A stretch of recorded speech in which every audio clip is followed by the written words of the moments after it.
Ready? Thank you for coming out this afternoon, and thank you for your quick response.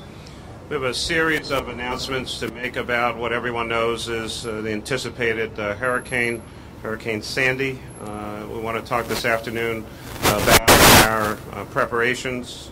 We have a number of folks here who are experts in their areas. I'm going to give it won't be a brief overview, but it will be an overview. And if you have additional questions, we'll get the right person up to the podium. First and foremost is our Deputy Mayor for Administration and Coordination and Managing Director, Rich Negrin. Of course, Mike Resnick, Director of Public Safety. Police Commissioner Charles Ramsey. Deputy Managing Director for Special Events, Giselle Jones, and the Director of the Office of Emergency Management, Samantha Phillips. Let me give you the most up-to-date information we have on Hurricane Sandy at this point.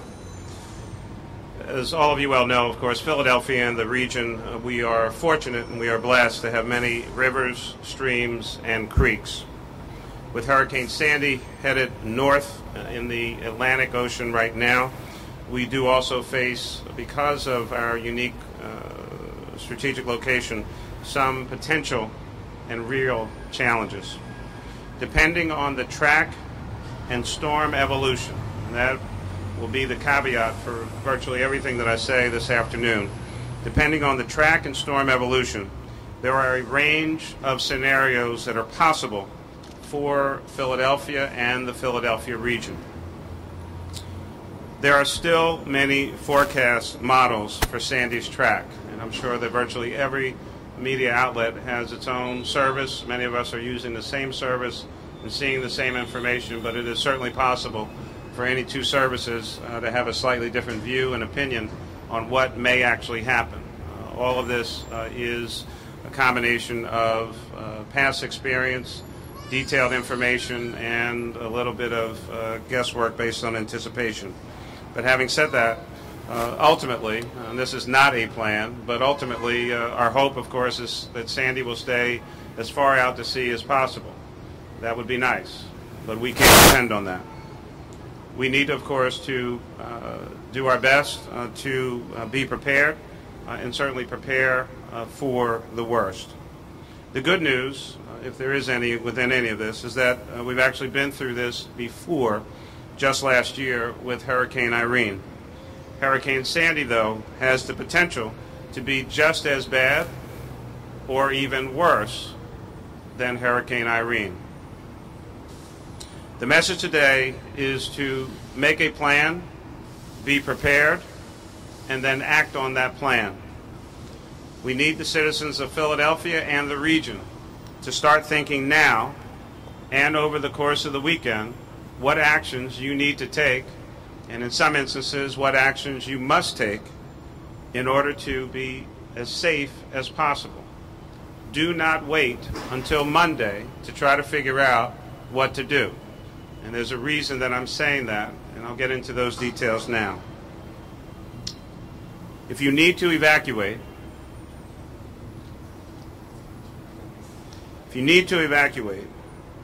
if you live in a flood-prone area, and most Philadelphians know what a flood-prone area is, and if you live in one, you know that you've been in one for some time.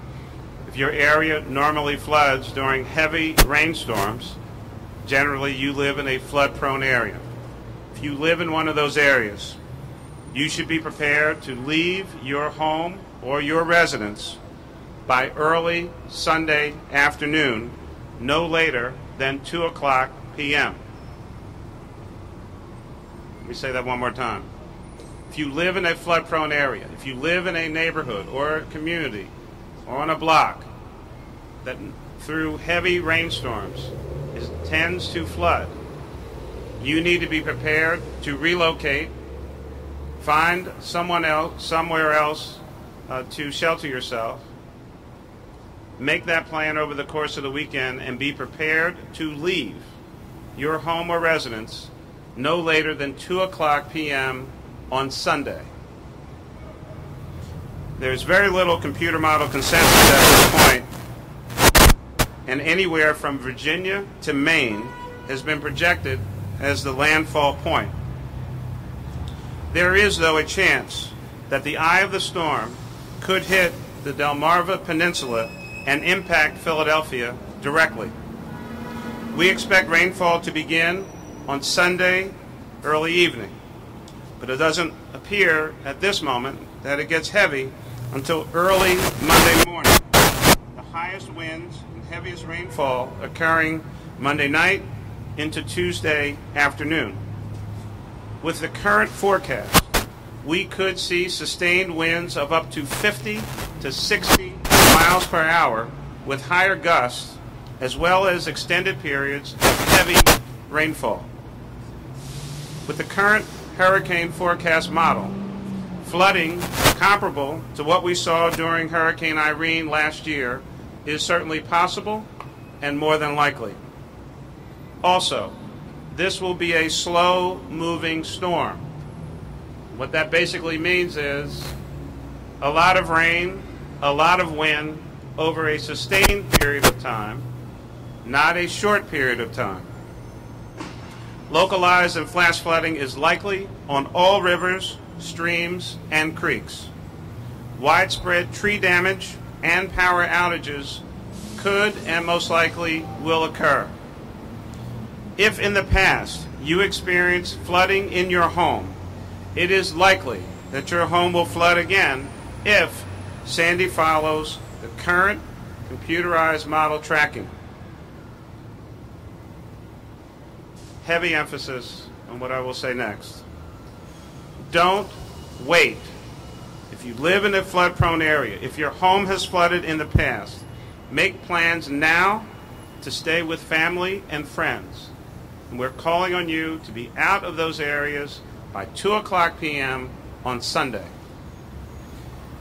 The generally known flood-prone areas of the city include the following neighborhoods. This is not an exhaustive list, but you know your neighborhoods and you know them well.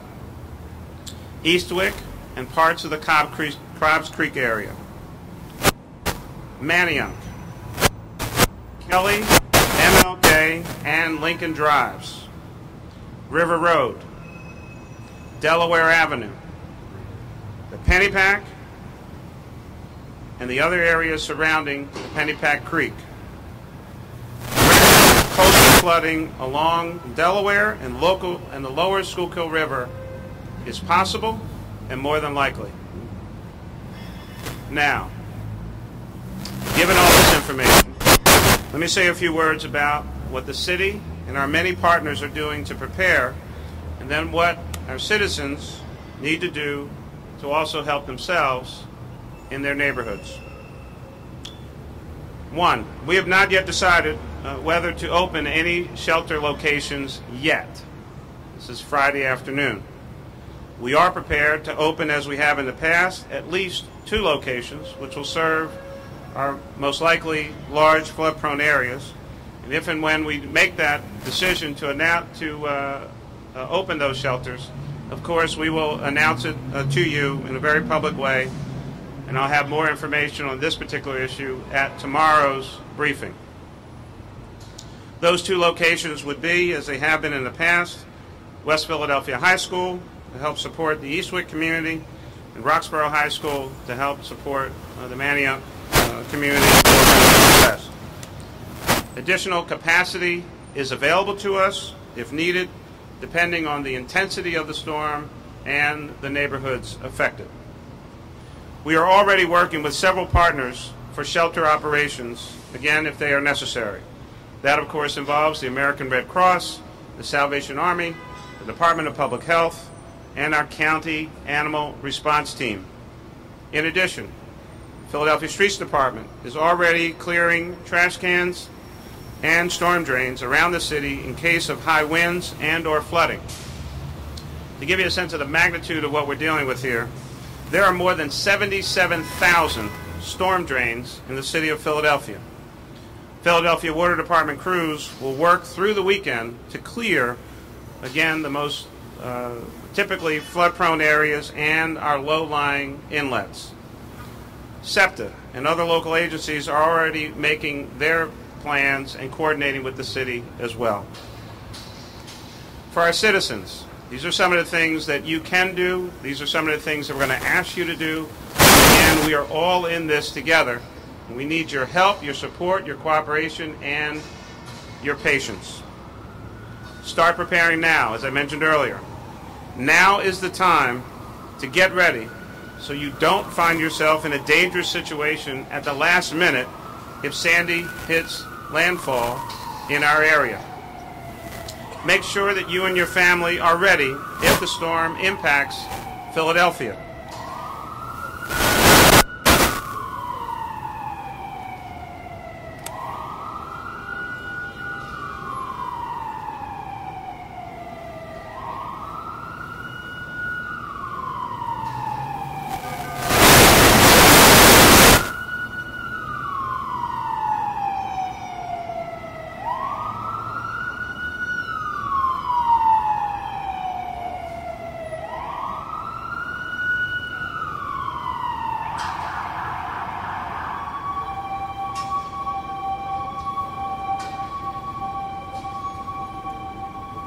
Individual things that citizens can do and pretty much can only do for themselves. For instance, if you have a backflow preventer in your home, make sure it's in good working order.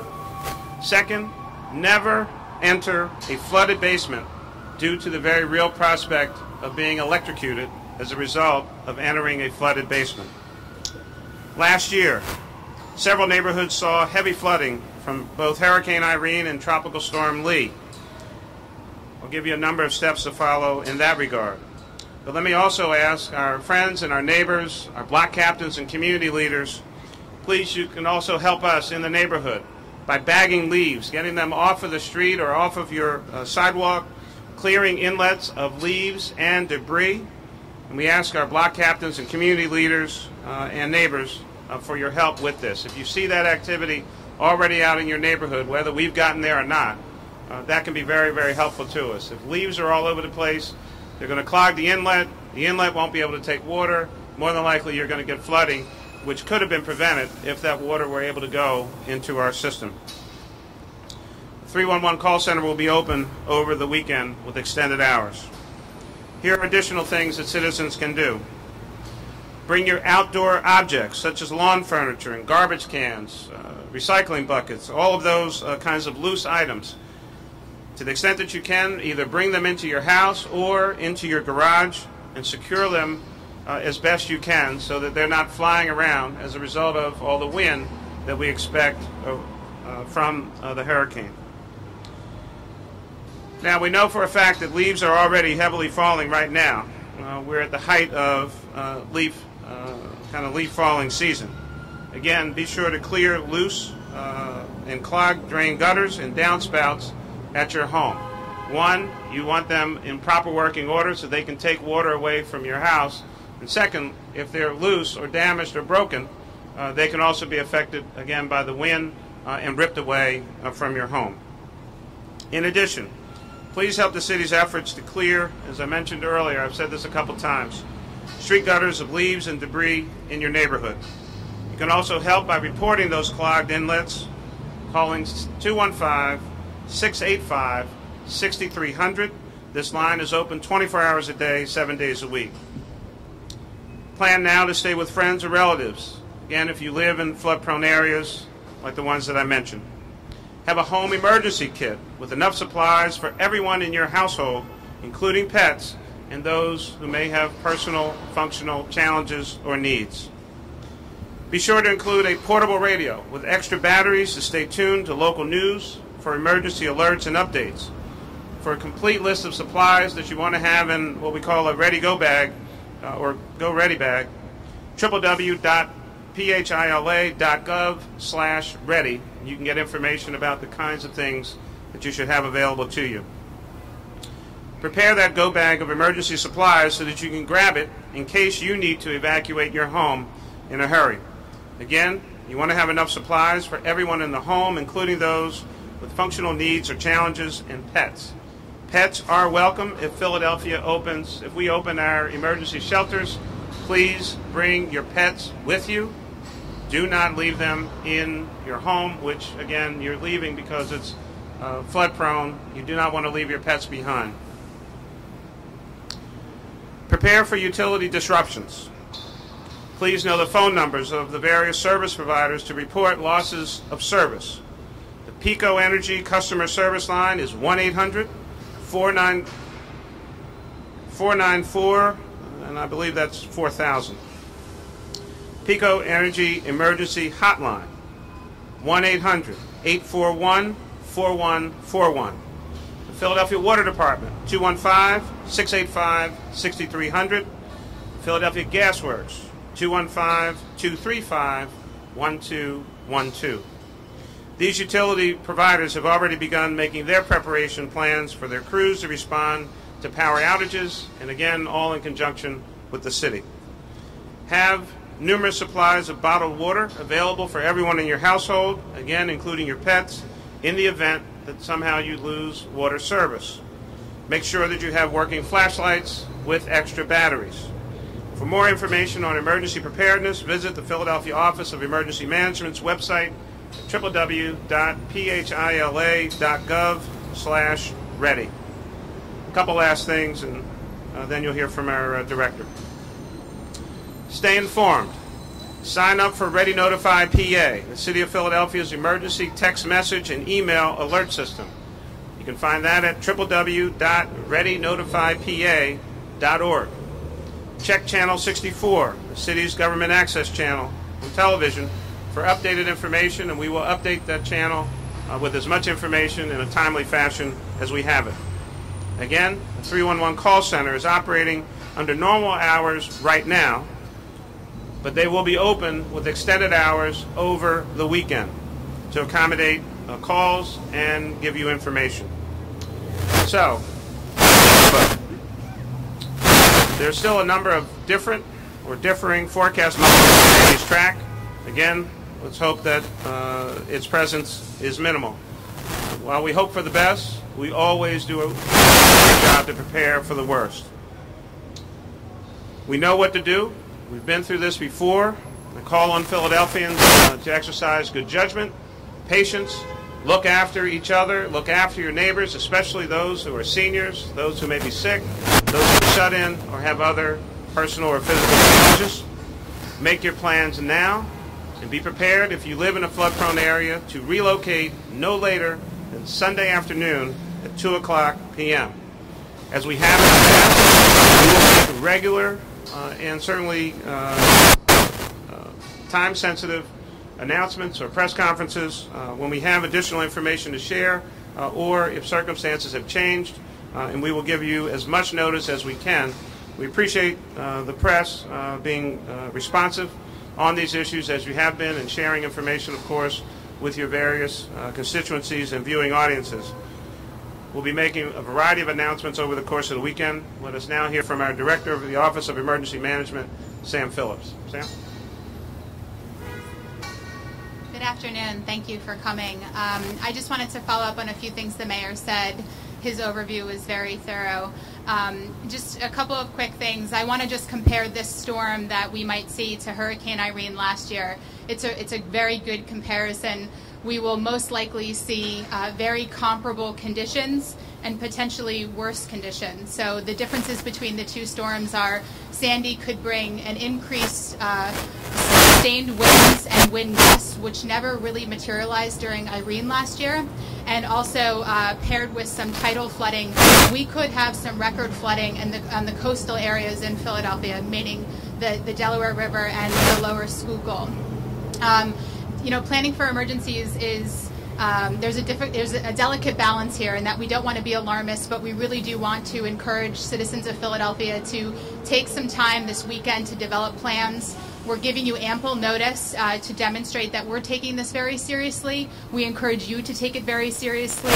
The city's doing everything that we need to do to be as prepared as possible, preparing our emergency operations center, preparing shelters, getting volunteers on standby, and we ask that all of you do the same. And I think Ramsey has a brief update on department activities for this storm, and then I assume you'll have some questions. Just very briefly, we will have extra personnel working or pre-positioning some of our assets in areas where we know we could possibly have some problems to block off streets and the like. But we also urge all citizens to only use 911 and police or fire emergency because we'll have a lot of people working, but if this storm is anything like we anticipate, we're going to have a lot of people tied up on the street with traffic control and various other functions. So please, if you need us, call us, but if it's not a true emergency, please refrain from using 911. Before we take any questions, and I didn't see him as he came up on the side, the City Council Chair of the Committee on Public Safety, Councilman Curtis Jones for the 4th District is here.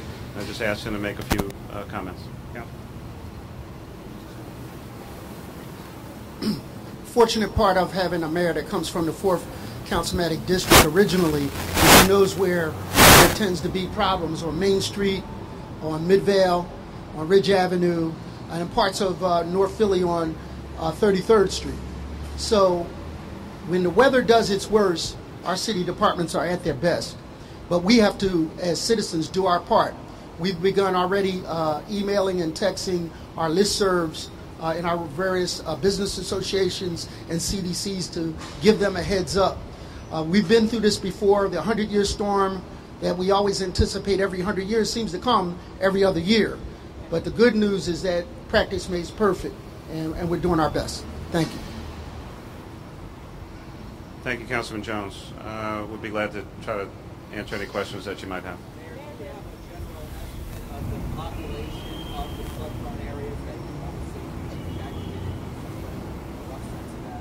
You mean from the 6 neighborhoods?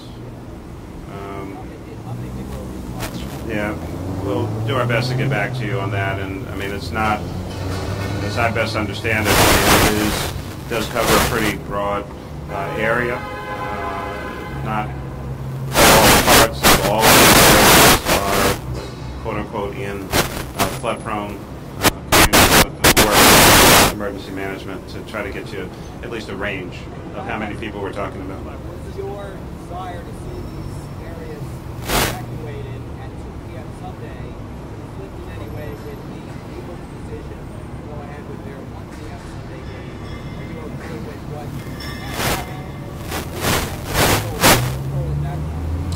having I think as we experienced, I think this was possibly an issue last year or in some previous year. I think, as you all know, I don't have any role to play whatsoever with regard to whether a football game or a baseball game gets played or not. That's not our call. That's a call of, I think, a combination of people, both from the league and the particular team in question. We coordinate with those folks, but that is actually not my call. I personally have not had any conversation with those folks, and I'm sure our team will be talking with that team and their folks, but ultimately that is their decision.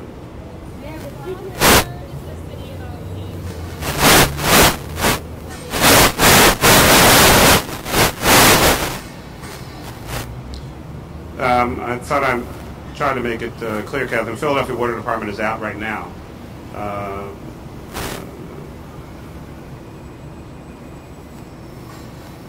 What I said earlier was that Philadelphia Water Department crews will be working through the weekend to clear low-lying inlets all across the city. And as I mentioned, we have 77,000 storm drains. Some of them are not in low-lying areas, but that work is actually started and will continue over the course of the weekend.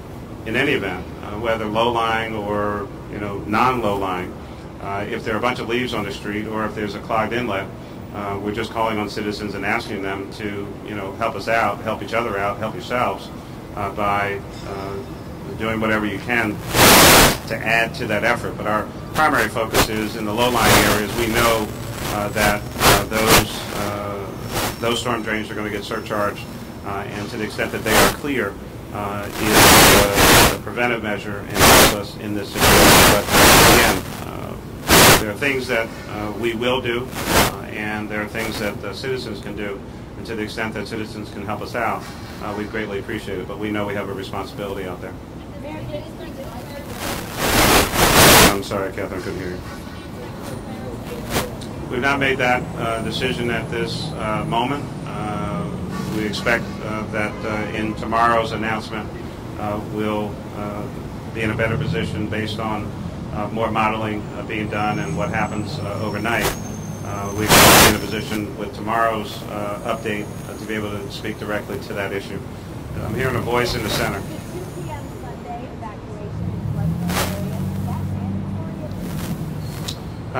We're asking people to utilize good judgment, and that is the recommendation at this point.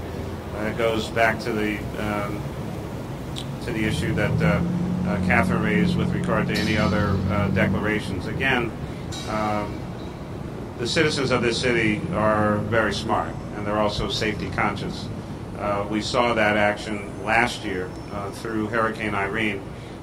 And my recollection is that we did not issue a specific mandatory order last year, but I think the emphasis on safety, Philadelphians heeded that advice, and we saw them take the necessary action on their own. We know that folks are smart enough and care enough about themselves that they'll do what they need to do based on the good information that we're giving them and that you're sharing with them.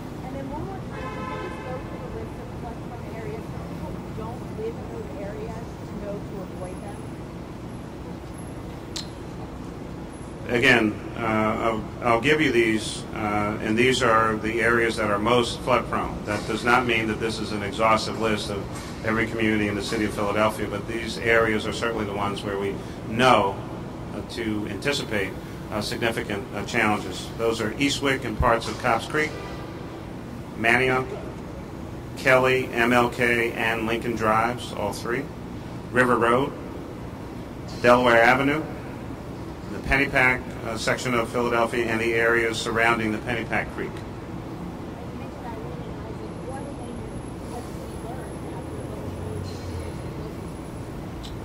We wish that they would not come here. Yeah, I mean, from any one of these events, whether it's a hurricane, tropical storm, heavy snowstorm, we do after-action meetings and reviews every time. We learn something from every one of them. And then take that experience, into the next one. But I mean, I guess the one thing I can say is this is a well-experienced group of folks, excellent planning and preparation. The citizens of Philadelphia, kind of goes back to the earlier question, really responded well to our advice and direction, and I'm very proud of how the citizens responded last year to those kind of back-to-back events. I'm proud of the folks behind me and the 20-some thousand other folks who are in the government who take their jobs very, very seriously. That planning and preparation and learning from each event puts us in a position to execute almost perfectly in an environment where virtually nothing is really perfect because you can't control the weather.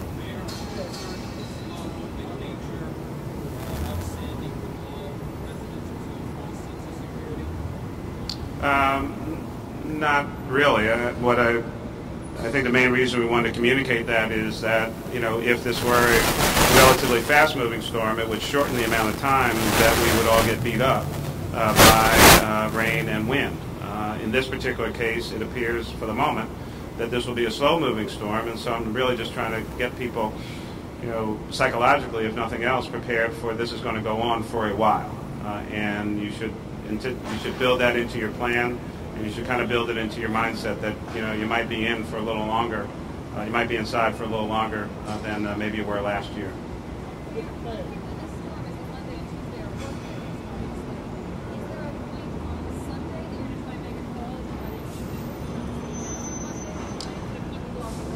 Yeah, again, because of, modeling, changing natures of storm, does it come inland, does it go out? All of those decisions get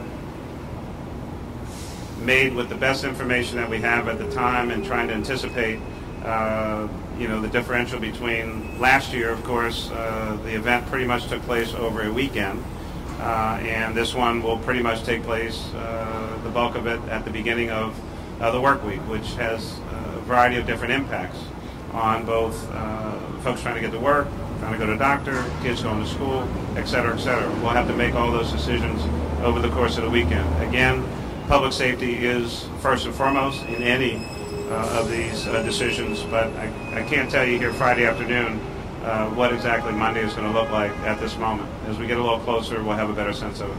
Toby?